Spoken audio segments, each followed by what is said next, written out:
महानदी अमरकंटक की पहाड़ियों से निकलती है। अमरकंटक की पहाड़ियों में छत्तीसगढ़ में सिंघावा नामक स्थान है, वहाँ से ये नदी निकलती है। ये नदी मुख्यतः उड़ीसा में बहती है और उड़ीसा में बह कर के बंगाल की खाड़ी में ये नदी गिर जाती है। इसमें कोई ख़ास बात है नहीं।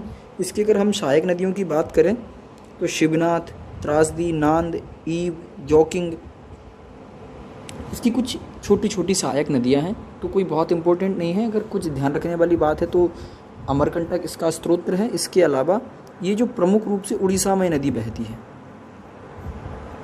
एक दो सहायक नदियों के भी नाम आपको याद होना चाहिए: शिवनाथ, मांद, ईव और जोकिंग। ये कुछ इसकी प्रमुख सहायक नदियां हैं।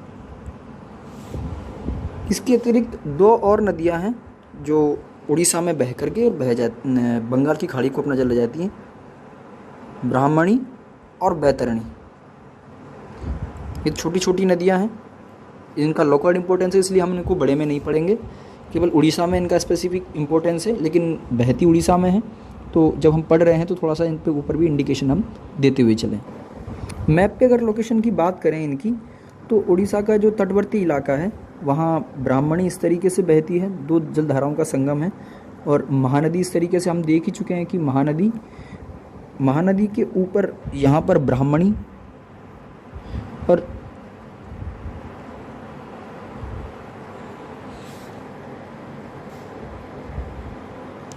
थोड़ा सा डिले हुआ, इसके लिए क्षमा। और यहाँ पर हमारी बैतरणी है। ये उड़ीसा का तटवर्ती एरिया है, न किसी स्टेट का हम भारत के संदर्भ में बात कर रहे हैं। ये हमारी महानदी, ये हमारी ब्राह्मणी और ये हमारी बैतरणी। चलो आगे बढ़ते हैं। अब हमारी दक्षिण भारत की एक और बहुत फेमस नदी हमारे सामने आती है, वो है कावेरी। ये नदी जो है कर्नाटक से निकलती है, कुर्ग ज़िले से, ब्रह्मगिरी की पहाड़ियों से। कर्नाटक में कुर्ग ज़िले में एक स्थान है ब्रह्मगिरी नाम की पहाड़ी। ये उद्गम हमको याद रहना चाहिए, इम्पोर्टेंट है। इसकी कुछ प्रमुख विशेषताएं हम अभी देख लेते हैं। एक तो ये जो नदी है दो तरीके से जल की प्राप्ति करती है। पहला, जब दक्षिणी पश्चिमी मानसून आता है भारत में, जब बारिश होती है तो बारिश के समय भी इसमें जलापूर्ति बढ़ जाती है, जल की मात्रा रहती है। और दूसरे समय जब लौटता मानसून होता है, उत्तर पूर्वी मानसून जो लौटता हुआ मानसून होता है, वो भी तमिलनाडु और तमिलनाडु के उत्तरी पूर्वी तटीय क्षेत्रों में और कुछ पूर्वी क्षेत्रों में भी वर्षा करता है। इसके अतिरिक्त पश्चिमी और उत्तर पश्चिमी क्षेत्रों में भी तमिलनाडु के वर्षा होती है, जहाँ इसका बहाव क्षेत्र है, जिसके कारण क्या है कि इसको वर्ष भर पानी की उपलब्धता रहती है। दक्षिण भारत की और दूसरी जो नदियाँ हैं उनमें साल में पानी की मात्रा घटती बढ़ती रहती है, लेकिन इस नदी में पानी की जो मात्रा है उतनी कम ज़्यादा नहीं होती। क्यों? क्योंकि साल में दो बार अलग अलग सोर्स से पानी प्राप्त करती है। हम ये एक बात देखते हैं कि गंगा में पानी का स्तर या हिमालयी नदियों में पानी का स्तर दो बार बढ़ता है। एक तो दक्षिणी पश्चिमी मानसून जब आता है भारत में बारिश के समय, और जब गर्मियाँ पड़ती हैं तो गर्मियों से ग्लेशियर पिघलते हैं, और ग्लेशियर पिघलने के कारण होता क्या है कि ये जो नदियों में पानी बढ़ जाता है ग्लेशियर पिघलने के चलते। ऐसे ही हमारी जो कावेरी नदी है, कावेरी में भी वर्षा का जल होता है, तब बारिश जब होती है तब तो पानी बढ़ता ही है, लेकिन जब लौटता मानसून बारिश करता है उसके कारण भी इसमें दूसरी बार पानी की मात्रा बढ़ जाती है। तो दक्षिण भारत की एकमात्र नदी कावेरी है जिसमें पानी की मात्रा दो बार बढ़ती है। आईएएस यूपीएससी ने भी इससे संबंधित प्रश्न एक बार क्या कई बार पूछ चुकी है, तो ये आपके ध्यान में रहना चाहिए। अगर कावेरी नदी की द्रोणी की बात करें, क्योंकि इसको लेकर के काफ़ी जल विवाद भी रहा है, तो इसका लगभग 41% जो एरिया है वो कर्नाटक में है, जबकि 56% भाग जो है इसका तमिलनाडु के अंतर्गत आता है, तमिलनाडु राज्य के अंतर्गत आता है। 3% इसकी बहुत छोटा सा हिस्सा जो द्रोणी है वो केरल में भी इसका कुछ भाग हमको देखने को मिल जाता है। अगर इसकी सहायक नदियों की हम बात करें, इसकी ट्रिब्यूटरी की बात करें, तो लक्ष्मणा तीर्थ,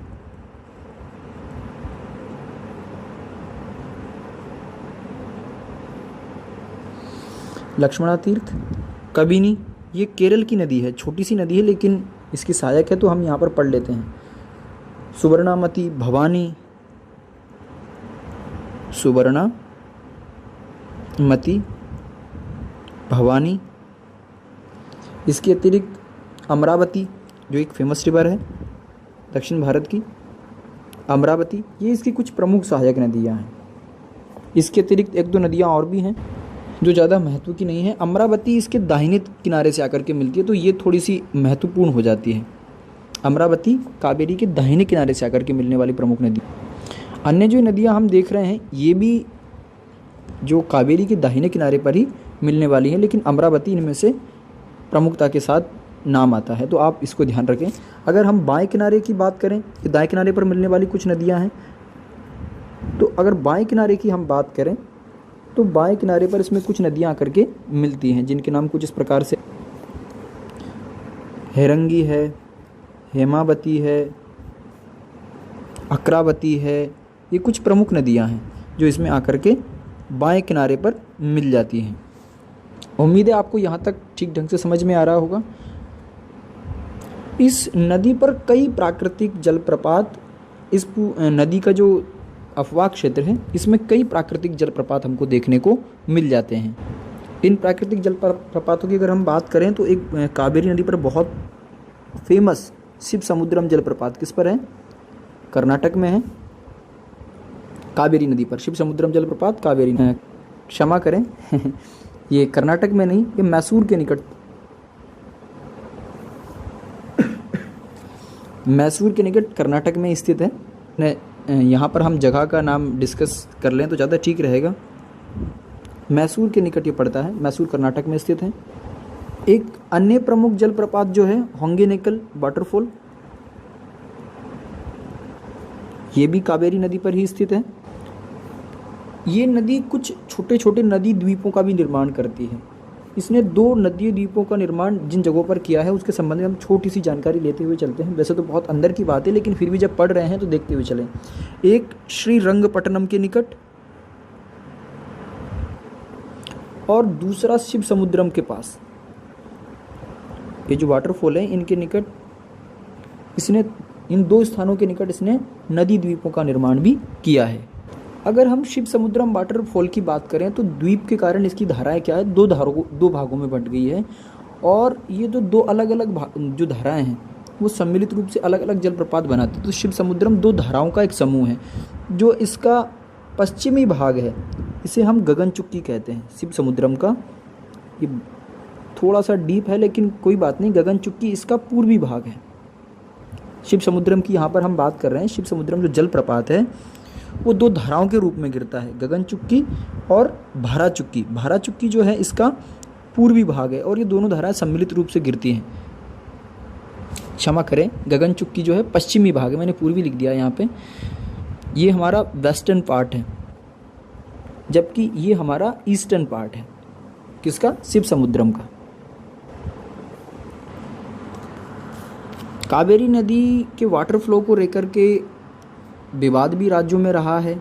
तमिलनाडु और कर्नाटक में विशेष रूप से इसको लेकर आज दिन खबरें आती रहती है वाटर फ्लो को लेकर के। ये केस सुप्रीम कोर्ट में भी चला था। खैर अभी वो हमारा विषय नहीं है, अभी हम नदियाँ पढ़ रहे हैं। वीडियो लंबा तो खैर हो चुका है लेकिन थोड़ा सा इसे और कंप्लीट कर लेते हैं। दूसरी जो नदी आती है अतिरिक्त हमारी, वो हमारी भवानी करके आती है। ये तमिलनाडु की दूसरी सबसे बड़ी नदी है।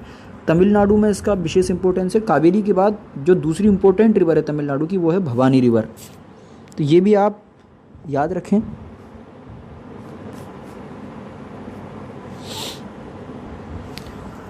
अब कुछ नदियां और रह गई हैं प्रमुख, उनको भी हम देख लेते हैं।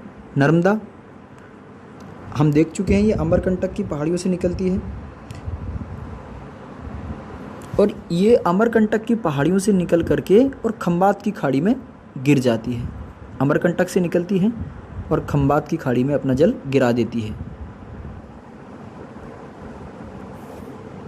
कि हम स्थिति की बात करें तो हम ये पहले भी जब भारत का भूगोल पढ़ रहे थे, भौतिक प्रदेश, तब हमने इसके विषय में देखा था कि यहाँ ये 2 पर्वत श्रृंखलाएं हैं। ये हमारी विंध्यन है, ये हमारी सतपुड़ा है। इसके बीच में से ये नदी नर्मदा बहती है, विंध्यन और सतपुड़ा के बीच से। ये जो नदी है भ्रंश घाटी में से बहती है, रिफ्ट वैली में से बहती है। एक और नदी यहाँ पर हम आगे पढ़ेंगे ताप्ती, वो भी भ्रंश घाटी में से ही बहती है। भ्रंश घाटी में ये नदी बहती है। इस नदी पर प्रमुख एक बहुत फेमस जलप्रपात है, धुआंधार जलप्रपात।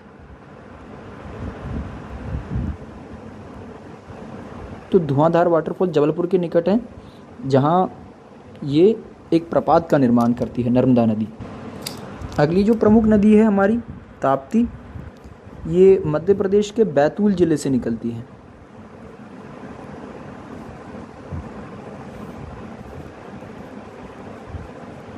ये बैतूल डिस्ट्रिक्ट से निकलती है मध्य प्रदेश के। और इसकी प्रमुख सहायक नदी की अगर हम बात करें तो पूर्गा है। हम ज़्यादा डिटेल में क्षमा करें, पूर्गा नहीं है, पूर्णा है।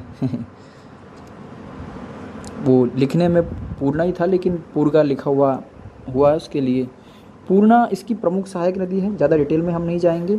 माही नदी हमारे दक्षिणी राजस्थान में बहती है।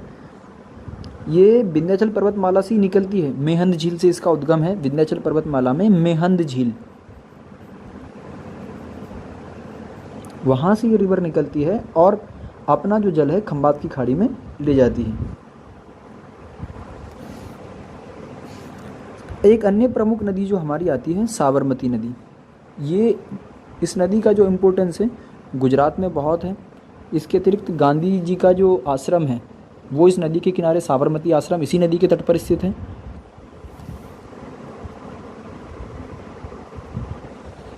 इस नदी के किनारे कुछ प्रमुख नगर भी बसे हुए हैं, जिनमें गांधीनगर और अहमदाबाद, ये दो गुजरात के फेमस सिटीज़ हैं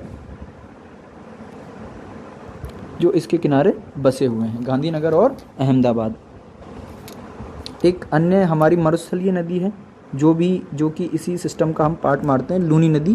लूनी की सहायक मीठड़ी, जोजड़ी, बांडड़ी, ये कुछ प्रमुख सहायक नदियां हैं। ये लूनी नदी वैसे तो वर्षाकालीन नदी है, बाकी समय सूखी रहती है, लेकिन ये भी अपना जल खंबात की खाड़ी में गिराती है, तो इसको हम प्रायद्वीपीय अफवाह तंत्र के अंतर्गत लेते हैं। ये पश्चिमी राजस्थान में बहती है। पश्चिमी राजस्थान की सर्व प्रमुख नदी वेस्टर्न राजस्थान की लूनी। ये कुछ प्रमुख नदियाँ थीं।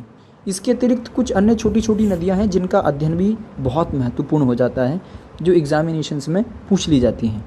यहाँ पर हम बात करेंगे अब पश्चिमी घाट से पश्चिम की ओर बहने वाली जो कुछ प्रमुख नदियाँ हैं, जो नौकायन और सिंचाई के लिए, हालांकि उनका लिमिटेड एक्सेस है, लिमिटेड यूज़ है, लेकिन फिर भी महत्वपूर्ण है। तो उसमें से जो कुछ प्रमुख नदियाँ हैं वो है काली नदी है, शरावती है, भरतपुंछा है, पेरियार है, पंबा रिवर है। ये कुछ प्रमुख नदियाँ जो पश्चिम की ओर बहती हैं।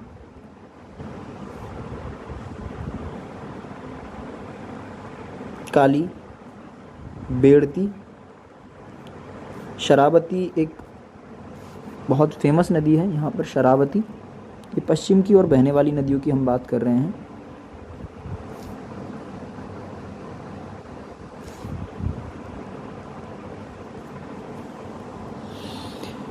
ये कुछ प्रमुख नदियां हैं जो अपना जल पश्चिम की ओर लेकर के जाती हैं।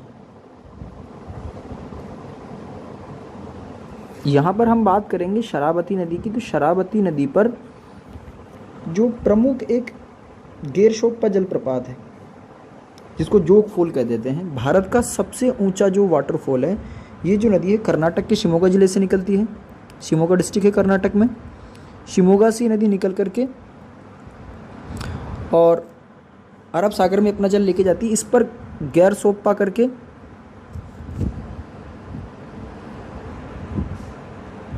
जिसको हम जोग फॉल भी कह देते हैं, जोग जलप्रपात, ये भारत का सबसे ऊंचा जलप्रपात है। एक अन्य प्रमुख रिवर जिसका केरल में बहुत इम्पोर्टेंस है वो है हमारी भारतपुंझा। इसको भारतपुंझा भी कह देते हैं, भारतपुंझा भी कह देते हैं। तो भारतपुंझा रिवर जो है ये केरल की बहुत फेमस रिवर है। केरल में इसका स्पेसिफिक इम्पोर्टेंस है। इसको पेन्नागी नाम से भी जाना जाता है। तो ये जो बहुत महत्वपूर्ण नदियाँ थी, हमने वीडियो को थोड़ा लंबा ज़रूर किया है, लेकिन जो महत्वपूर्ण नदियाँ थी हमने उनको भी पढ़ने का प्रयास किया है। उम्मीद है आपको समझ में ज़रूर आया होगा। कुछ कमी रही हो तो आप हमें बताएं ज़रूर। अगले वीडियो में हम प्रायद्वीपीय भारत की जो नदी घाटियाँ हैं, वैसे बहुत सारी नदियाँ हैं जिनके बारे में हमने कुछ नहीं देखा है।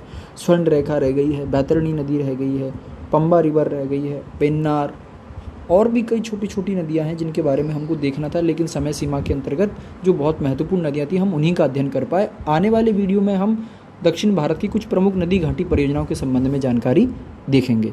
आज का वीडियो यहीं ख़त्म करते हैं।